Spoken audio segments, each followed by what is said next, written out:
हरियाणा की हर अपडेट के लिए बेल आइकन दबाएं और सब्सक्राइब करें STV हरियाणा न्यूज। है जाति पाति की राजनीति करना, इलाकावाद की राजनीति करना, वो मुद्दे उठाने की कोशिश की, लेकिन मतदाता भ्रमित नहीं हुआ और उसने दब के भारतीय जनता पार्टी जजपा के कैंडिडेट जो एक अंतर्राष्ट्रीय ख्याति प्राप्त सेलिब्रिटी पहलवान है भाई योगेश्वर दत्त, उसके लिए मतदान किया है। और बड़ौदा हल्का बहुत लंबे वक्त के बाद बनी बनाई सरकार के अंदर एक योग्य विधायक को भेजकर विकास की रफ्तार में भागीदारी बनेगा और निश्चित तौर पर बड़ौदा का और गोहाना का विकास गुड़गांव की तर्ज पे होगा।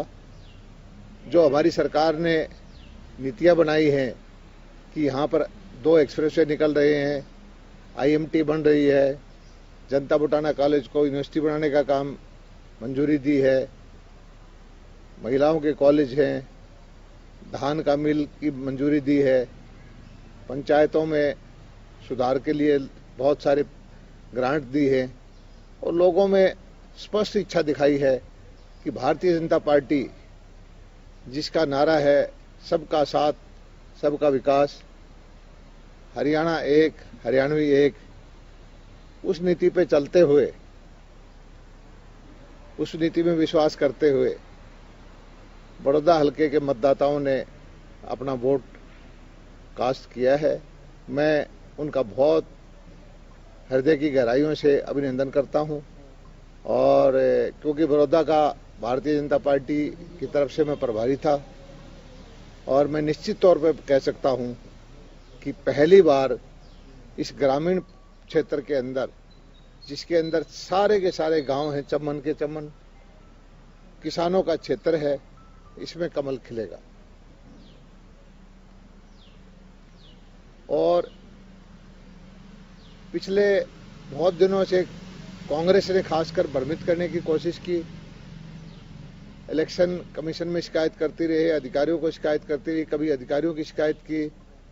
और कांग्रेस की मानसिकता को देखिए, कभी तो उसने हमारे ऊपर लांछन लगाया कि हम शराब बांट रहे हैं, क्योंकि कांग्रेस को शराब बांटने की आदत बहुत पुरानी है। कभी उसने कहा कि हम सिलेंडर बांट रहे हैं। कांग्रेस को इस तरह की गतिविधियां करने की आदत पुरानी है। कभी कांग्रेस के ने ये आरोप लगाया कि हम पैसे बांट रहे हैं। और हद तो जब होगी जब हमारे छोटे छोटे बच्चे जो मतदान के लिए पर्चियां कंप्यूटराइज निकाल के दे रहे थे, उस पर एलिगेशन लगा दिया कि हम मशीन हैकिंग कर रहे हैं। अगर मशीन हैकिंग हो जाती तो फिर कांग्रेस को सोचना चाहिए, फिर पैसे बांटने की, सिलेंडर बांटने की, शराब बांटने का लांछन क्यों लगाया उन्होंने। वो अपना ये फैसला नहीं कर पाए कि हमने क्या लांछन लगाना है। जितने हथकंडे कांग्रेस अपनाती रही है भूतकाल में, वो सारे लांछन हमारे ऊपर लगाए। लेकिन हम धन्यवाद करते हैं बड़ौदा हल्के के बहादुर मतदाताओं का कि उन्होंने बिल्कुल ईमानदारी से विकास की इच्छा जाहिर की है। हरियाणा सरकार और भारतीय सरकार नरेंद्र मोदी की जो नीतियां हैं किसान हितैषी, उनमें पूरा पूरा विश्वास जताया है और हमें पूरा विश्वास है मतदाताओं के निर्णय पर कि उन्होंने अच्छा निर्णय दिया है और बहुत ज्यादा वोटों से भारतीय जनता पार्टी का कैंडिडेट जीतेगा। कितने मार्जिन से आपको लगता है दलाल साहब? अच्छा मार्जिन होगा। नहीं, अच्छा 10-25 हज़ार, 50 हज़ार, 45। देखिए, ये काम तो गिनती पे छोड़ दीजिए, लेकिन ये निश्चित है कि हम जीतेंगे और अच्छे वोट से जीतेंगे। दूसरे पे कौन रहेगा? दूसरे पे कांग्रेस। बाकी सीधा सीधा मुकाबला है, और जगह वोटों का बंटवारा नहीं है, 2 ही जगह वोट गए। तो ये बीजेपी ने इतने प्रतिशत वोट आएंगे जो आज तक कभी नहीं आए बीजेपी। तो ये टाइट वाइट जो मुकाबले की बात है, वो कुछ नहीं है सर? नहीं, इलेक्शन तो इलेक्शन होता है, लेकिन हमारा तो यहाँ पर कभी कैंडिडेट जीता ही नहीं था। हमारा कैंडिडेट पहली बार जीत रहा है। भारतीय जनता पार्टी के कैंडिडेट भाई योगेश्वर दत्त कमल खिलाने में सक्षम है और उन्होंने कमल खिला दिया है। एक तरफा जीत मानते हो? जीत होती है, एक तरफा दो तरफा जीत तो होती है। नहीं, पहले तो कह रहे थे ना कि एक ही तरफा चल रहा है अभी भाजपा के पक्ष में। नहीं, शुरू से हमारा आकलन शुरू से 3 महीने से मैं 3 महीने से लगा हुआ हूँ। हमें मतदाताओं पर पूरा भरोसा था। मतदाता विकास की जो योजनाएं थी उसमें हिस्सेदारी करना चाहता था। मतदाता भारतीय जनता पार्टी की नीतियों में विश्वास जाहिर करना चाहता था और दूसरी तरफ हमारे विपक्षी जो थे उनको भरोसा था कि भाई इलाके की चौधर, जाति पाति और इस तरह के उनके नारे थे। उनके पास बताने के लिए उनकी सरकार रही, कोई ऐसी योजना नहीं थी कि उन्होंने इस इलाके के लिए कोई अच्छा काम किया हो और ना ही उन्होंने कोई भविष्य का रोड मैप दिखाया था। सत्ता में हिस्सेदारी दोगे इनको? सत्ता में हिस्सेदारी हमारा विधायक आ गया, तो मंत्रिमंडल की है वो काम हमारा मुख्यमंत्री जी का है और मुख्यमंत्री जी ने वहाँ कहा है कि बड़ौदा हल्के की हिस्सेदारी जरूर होगी। तो इसका मतलब तो यही हुआ कि मतलब प्रतिनिधित्व मिल जाएगा। प्रतिनिधि भाजपा का विधायक चुन जाता है पहली बार तो उसका सरकार में हिस्सेदारी होगी।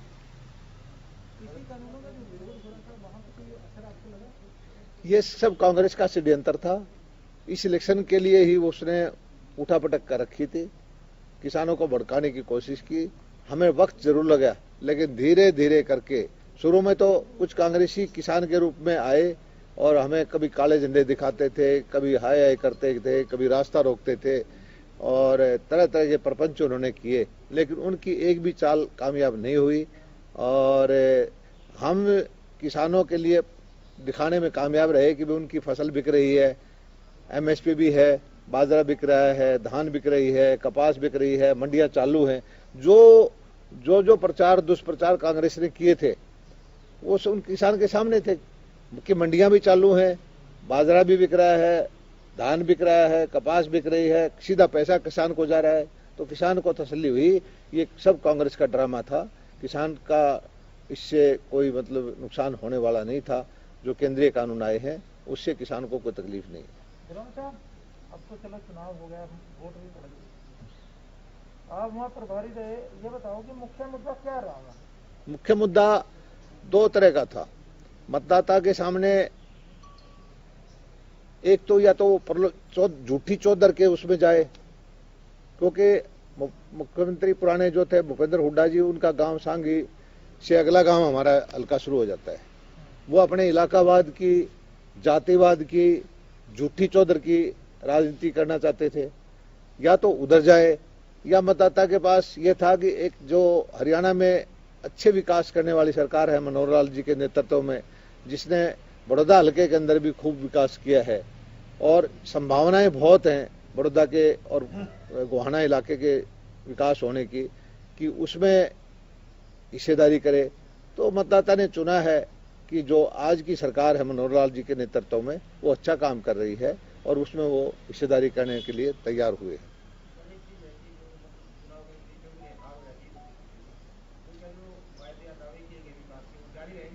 नहीं, जो हमने वायदे नहीं किए, हमने जो लोगों से मांग की है, 2-3 चीजों को छोड़ के सब चीजें मंजूर कर दी हैं।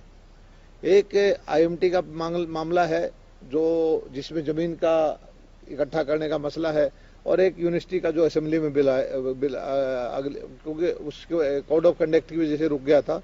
तो 2 ही चीज हैं, बाकी चीज हमने सब कर दिया उसमें।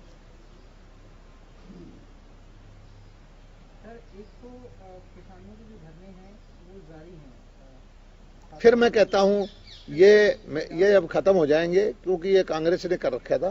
कांग्रेस को नतीजे आने के बाद में कांग्रेस को इस धरने करने की जरूरत ही नहीं रहेगी, क्योंकि किसान जो है वो इस चीज से किसी भी तरह से प्रभावित नहीं है। केंद्रीय बिल से, केंद्रीय कानून से किसान को लाभ है, किसान को नुकसान नहीं है।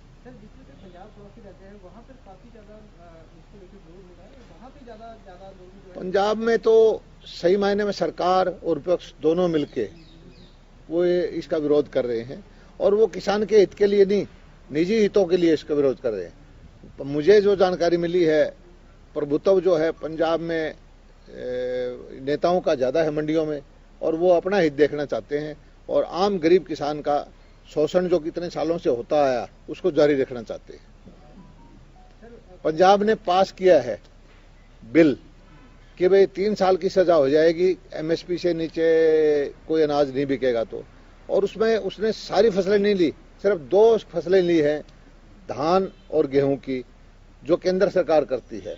और उसने क्लैरिफाई नहीं किया कि भी धान मान लीजिए या गेहूं मान लीजिए मशीन से निकालते हैं आधा कट जाता है, मैं जो एमएसपी से खरीद होने ये केंद्रीय जो परचेज है उसमें नहीं आ पाता, उसको पंजाब का किसान आज 100-200 रुपये 300 रुपये नीचे में किसी को बेच देता है। अब कोई खरीदार होगा नहीं तो वो किसान जो है, या तो पंजाब गवर्नमेंट कहे कि हम 12 मास मंडी चलाएंगे, 12 महीने की 12 महीने धान की परचेज भी करते रहेंगे, गेहूं की परचेज भी करते रहेंगे, तब तो ये बिल पास करने का कोई पर्पज होता है। अगर वो 2 महीने करके तो 10 महीने किसके हवाले छोड़ रहे हैं? फिर किसान को अपना अनाज हरियाणा के मंडियों में लेके आना पड़ेगा और हरियाणा में उसको बेचारे को और भी कम कीमत मिलेगी। सर जो सीएम है पंजाब के वो भी धरने पर हैं आज इसी मुद्दे को लेकर, राष्ट्रपति से मुलाकात जो है वो नहीं हुई, दिल्ली में उनका धरना है, क्या किस तरह से देखते हैं? ये सब एक राजनीतिक प्रपंच है।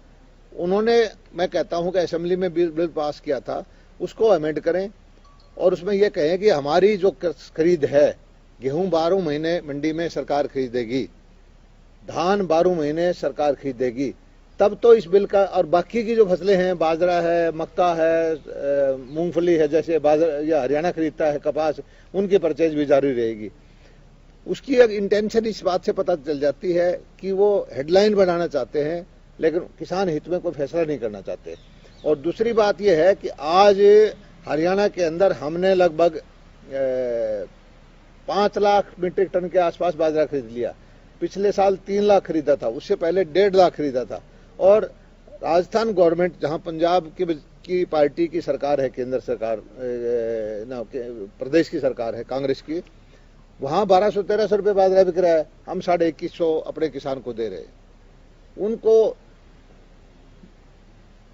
पंजाब का बाजरा हमारे यहाँ आ रहा है, पंजाब में बाजरा नहीं खरीद रहे, पंजाब में ना मूंग खरीद रहे हैं।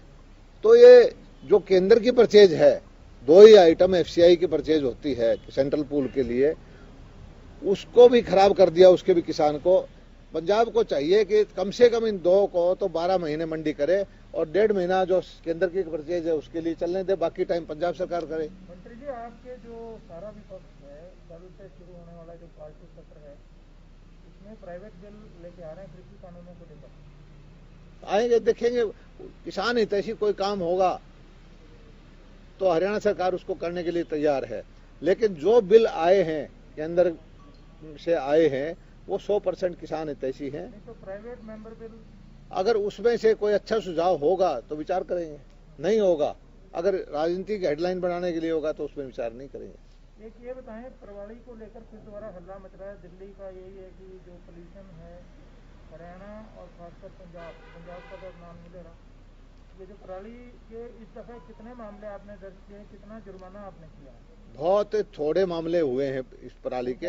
हरियाणा का एग्जैक्ट नंबर तो मैंने ध्यान नहीं किया क्योंकि मैं इलेक्शन में कल तक बिजी था, लेकिन हरियाणा का किसान बड़ा जागरूक हो गया है, खुद ही पर्यावरण के प्रति, मौसम के प्रति जागरूक है।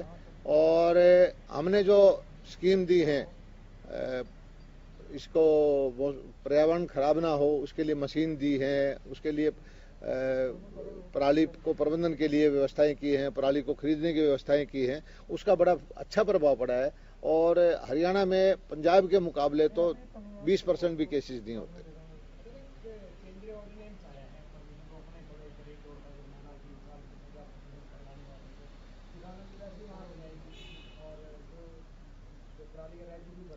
न किसान के लिए कोई मार नहीं होगी, किसान के लिए हम, किसान की पराली को हम खरीदेंगे, किसान को जलाने की जरूरत नहीं पड़ेगी। इस ऑर्डिनेंस का किसान से कोई मतलब होगा ही नहीं। ये दिल्ली, ये मैं आपको डाटा भिजवा दूंगा। पराली हमने खरीदना शुरू कर रखा है। पराली आज बेचना किसान के लिए लाभ का सौदा हो गया है। पहले ये घाटे का होता था, जो पराली काटने की कॉस्ट है उससे ज्यादा की पराली बिकती है आजकल। और ये हमारे यहाँ बिजली के मिल भी लग गए हैं, तूड़े की भी डिमांड में आ गई है, गुजरात में पैकेजिंग मटेरियल में भी पराली का उपयोग हो गया है, और ये एथेनॉल वगैरह में भी इसका वो प्रयोग होने लग गया है। आगे आने वाले वक्त में पराली से भी किसान को अच्छा खासा लाभ होगा।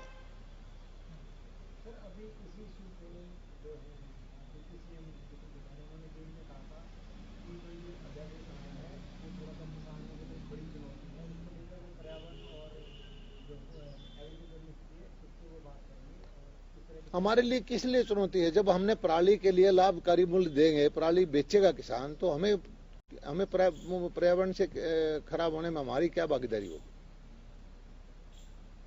हरियाणा का किसान को अगर उसको किसी भी चीज का लाभकारी मूल्य, आपके घर में किसी चीज का पैसा मिलता है, पुराने कपड़े भी बिक जाते हैं, तो कोई आग थोड़ा लगाता है। जब प्रबंध नहीं था, व्यवस्था नहीं थी, तब किसान बेचारा बेचता, आग लगाता था। लेकिन हमने किसान को बहुत जागरूक किया है और हरियाणा में बहुत कम हो गई हैं घटनाएं। बहुत सारे मुद्दे हैं सरकार को सदन में घेरने के लिए करते सेशन, क्या रणनीति है, क्या तैयारी है सरकार? हम तैयार हैं, सरकार कहीं बैकफुट पे नहीं है, हर चीज के लिए जवाब देने के लिए तैयार हैं और विपक्ष के हर चीज का हम स्वागत करेंगे। और एक जरूर करते हैं कि विपक्ष जो है हरियाणा हित की चीजें उठाएं, पार्टी हित से ऊपर उठे, एक विकास की जो गति देने वाली बात है उसमें सहयोगी बने और हर चीज का हम जो है उनको स्वागत करेंगे।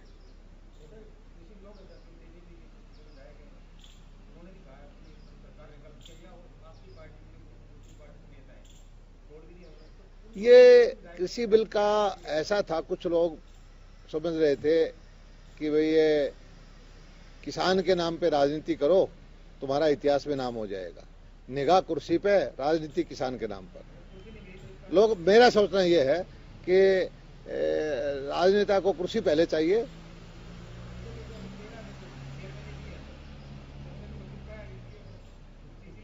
नहीं, उन्होंने किसान का तो मुद्दा कोई उठाया नहीं, हुआ तो हमारी निरंतर प्रक्रिया है। जाता वो जेजेपी के बारे में नहीं जानता क्या है क्या नहीं है, हमारे पार्टी में तो ऐसा कोई मामला नहीं है। दूसरी पार्टी के बारे में नहीं बोलना चाहता। तो ये आपकी कोई जानकारी में है कि कितने बिल जो हैं सत्र में लाए जा रहे हैं? बिल आएंगे कम से कम, क्योंकि 5 दिन पहले विधायकों को, मंत्रियों को घर पे ऐसा है कि मैं रात के 10 बजे आया हूँ। मैं आज अब काम शुरू किया है। अब पिछले 2 महीने से मैं गांव में घूमता रहा, लेकिन मुझे अंदाजा है कि 5-6 बिल जरूर आएंगे।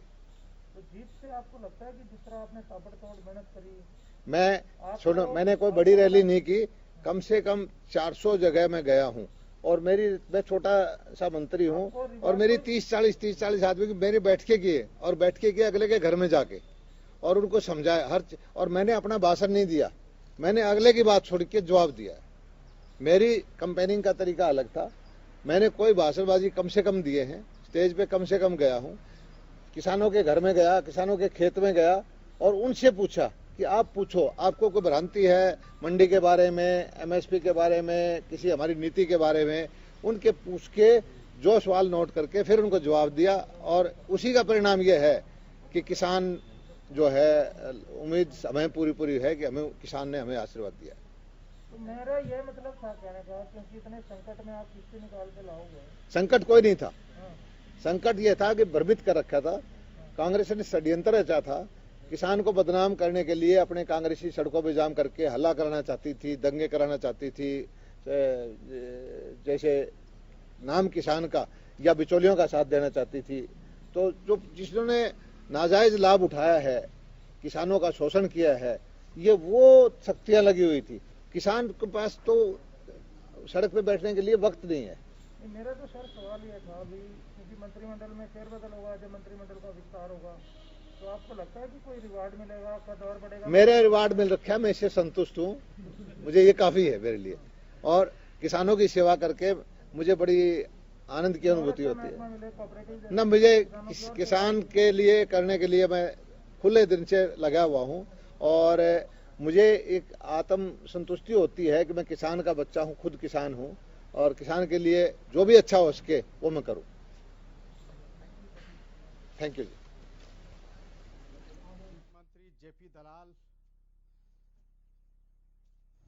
बड़ौदा विधानसभा में जो कल वोटिंग हुई है उसको लेकर एक तरफ उन्होंने भारी मतदान के लिए वहां के मतदाताओं का शुक्रिया अदा किया, तो दूसरी तरफ कांग्रेस पर भी निशाना साधा। साथ ही उन्हें कृषि कानूनों पर उन्होंने इस कानून को किसानों के हित में बताया, तो वहीं इस पर कांग्रेस पर किसानों को भरमाने का आरोप लगाया।